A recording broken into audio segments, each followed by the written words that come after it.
I have a story.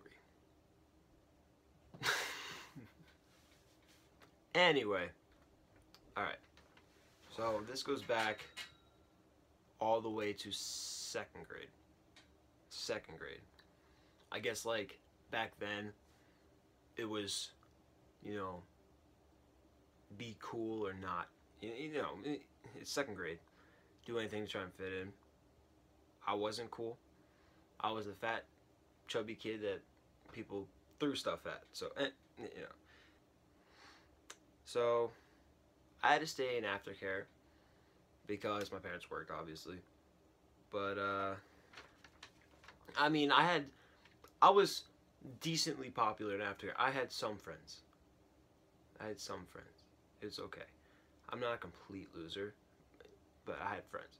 Anyway, so I had my friend Garrett. He was like, you know, he was popular. He was cool. And I associated myself with him to make myself look cool at the time. It sounds fucked up, I understand, but I was kind of smart with it. I understood the monarchy of the second grade middle school of St. Joseph Middle School. Yeah. So like this, my friend Garrett, to try and impress him, I would sometimes come into school and like tell him the new curse words I learned because that was the cool thing. Garrett. Pussy. So aftercare was this big parking lot we had. It was a cafeteria, but it was also like the parking lot. And we would, I mostly had my DS. I was that kid. I had my fire red going. I actually. So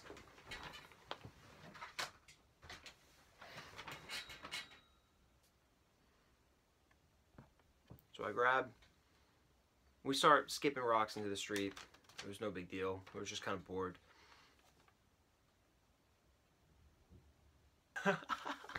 So, skipping rocks, like a bunch of dumb kids.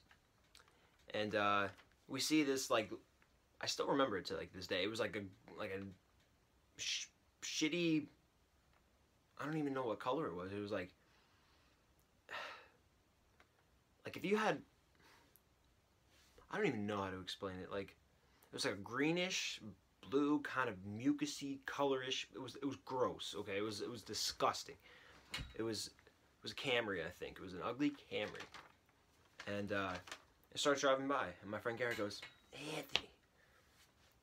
He has a rock in his hand. He gives it to me. He goes, throw it. So I'm like, all right, this is my time. This is the pinnacle. This is how I get my foot in the door, and I'm with them. I'm the cool kids. It was just me and Garrett, but like he would tell the story. He would tell the legend. He would tell the myth of me and how cool I was. So I pick up the rock, and I remember because I played baseball. I was like, you know what? This is perfect. It comes in. It all ties together. I picked it up. I cocked back, and I was like this for a solid second. And the car slowly driving. It's I don't know why I was going so slow. I don't even throw it straight at it. I lob it straight up. So because like part of me didn't want to do it. I was like, it's falling. Okay, maybe I don't want to hit it. So just like scare the guy, because I'm a scary person. And it's going, it's falling, it hits it, and the car stops. It comes to a complete halt. And it's there for like a solid minute, and me and Garrett are like laughing our asses off for some reason, because it was the funniest thing in the world to a second grader. And I'm staring at this car, and he was this tall Asian Mexican mix. I don't know how else to explain it. He was weird looking, but like he was this weird. I don't even know how to explain this man because it was so sad. But it was just, he looked pissed off when he got out of the car. Like, he wasn't happy. He had this weird rat stash thing going. I don't even know.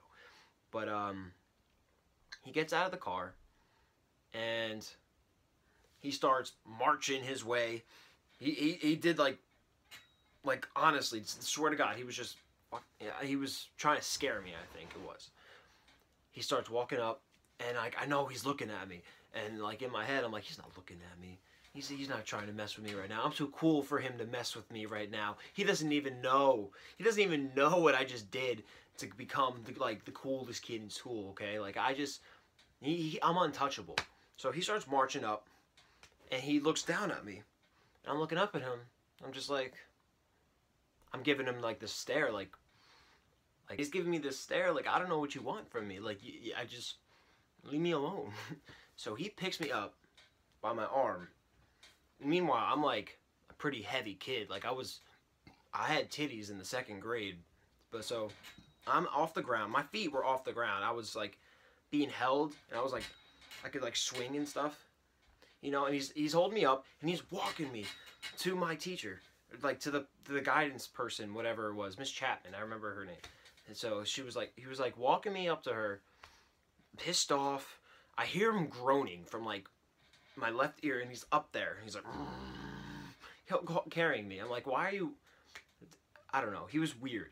So as I'm like swinging, right, I'm like, I'm scared to death. Like I don't know what he's gonna do with me. I'm like, no man has ever grabbed me and lifted me like this.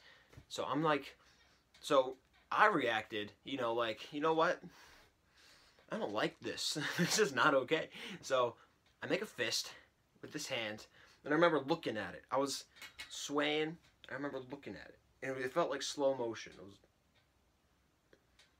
So I wind that back, right? And with this, I put all my energy into this. All the energy in my body into my right hand. I clock this man in the right in the genitals. Like it was not even close to a miss. It was square on. Every single point of them just obliterated. Just bah! And he drops me, and I land on my knees. And my hand's still over here. So I'm on the ground like this. Because I think he's going to hit me more. Or like he's going to hit me at all. He never hit me. And he's on the ground. And I'm just like this. And like I see like my dad's car. Because he pulled up. And like I think at that moment, I don't think he saw. He didn't see what happened. He didn't see me throw the rock. So like I run to my dad. And I never run to my dad. I don't associate with my dad. Like he's one of those people you don't mess with. You know, like you did something wrong, you dumb, you know. So I get to his car, and he does the same thing. He grabs me by this arm, and he's like, "Why are you running?" And I'm like, "I just want to go home." So he drags me to my teacher, because you have to sign the kid out, obviously. That's how they know they left. So he's signing me out, and there's this man on the ground holding his nuts. Teacher's apparently was watching the entire thing. Like, she's just standing there.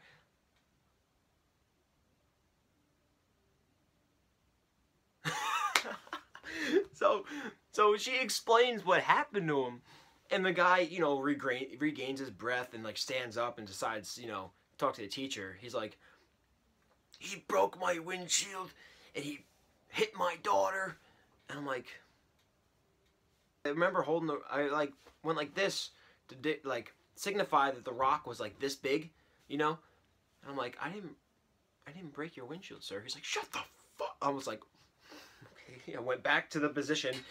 I went back to the armadillo, and so, you know, he says I broke his windshield, and to this day, like, I still don't believe it. Like, I obviously didn't break his windshield or hit his daughter, because no one else was in the car. And there's no way he's having a daughter, because I don't think any woman would want to touch this man. He's a very ugly person.